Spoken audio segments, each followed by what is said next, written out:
Okay, so I would love to discuss right now a question that I get very often about the interest reserves or the interest that is due over the life of the construction loan. Because a lot of people wonder, say, Lane, I'm about to close on my construction loan for my FIG purchase, and then what next? Am I going to be making payments every month? What does that look like? What interest is due? So I want to hit on that for a minute. With FIG's model, when you do close on your construction loan, yes, you are responsible to cover the interest that accumulates over the life of your construction loan. And with how large some of these developments are on the scale, our construction partners really want to avoid situations where every investor is having to cut a check to the bank every single month on the interest that accrues. So right when you close on your construction loan, the balance on your construction loan is going to be really small because nothing's been done yet.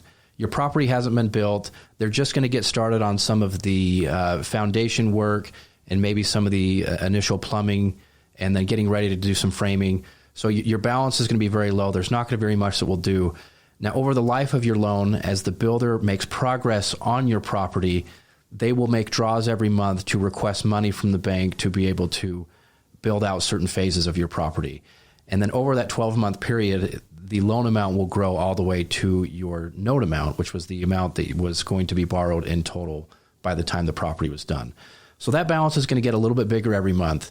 And what the bank does, our construction partners, is they have a formula that says, okay, on a loan amount of this size that's 12 months, we anticipate that a certain amount of interest is going to accumulate over the life of that construction loan. So what they do, instead of having you cut that check every month for the balance, the interest that accumulated that month on your balance on that specific month, they come up with this figure up front based off of the formulas that they have, as they do construction loans all the time. They're very familiar with this. And they say, we are going to collect this amount at the time of your construction closing prior to breaking ground and put it into what's called an interest reserve account or an interest savings account. And so that money will sit in that account that you have prepaid for the interest that will accrue on your property. And every month, as interest accrues on your property, you'll still get a statement that says, investor, here's how much interest accrued on your property this month. And we are going to just take it out of your interest reserve account. You're good. You don't have to make any payments this month or subsequently during that 12-month process because you've already prepaid it. Now, if your property is completed, and there's still funds left over that have been unused in that interest reserve account, and we complete your refinance, the bank can't keep those excess funds. It is refunded back to you in the form of a credit on your payoff, or it could come back in cash, but they do not keep it because they can't legally.